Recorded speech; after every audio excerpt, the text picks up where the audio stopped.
நல்லது பண்ண வந்தீங்களா ஜெயிக்க வந்தீங்க? ஜெயிச்சாதான் நல்லது பண்ண முடியும்.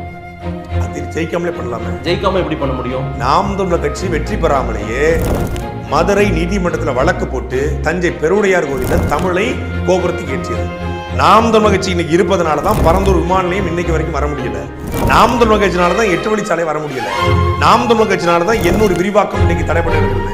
நாம் தமிழர் கட்சி இருப்பதனால தான் கனிம வள சுரண்டல் ஆற்றுக்குழல் கொள்ளைக்கு எதிராக நாங்கள் போராடி கொண்டிருக்கிறோம். அப்போ ஒரு கட்சி ஆட்சிக்கு வராமலே மக்கள் மத்தியில போராடி தடுக்கிறோம். அரிட்டாப்பட்டிக்குள்ள தடையை மீறி போய் நின்ன ஒரே தலைவர் எங்களுடைய நட்சத்திரங்கள் சீமான் மட்டும்தான். எவ்வளவு வழி தாங்கி நிக்கிறவங்க 80 காலத்துக்கு லட்சக்கணக்கான மக்களை கொண்டு குவித்தான். கேட்க நாதி கிடையாது. ஒரு நாள் என் தமிழ் மீது, என் தாயின் மீது, என் தலைவன் மீது சத்தியம் என்று சொல்றேன். இந்த நிலம் எனக்கு சிக்கிச்சு, நீ செத்த.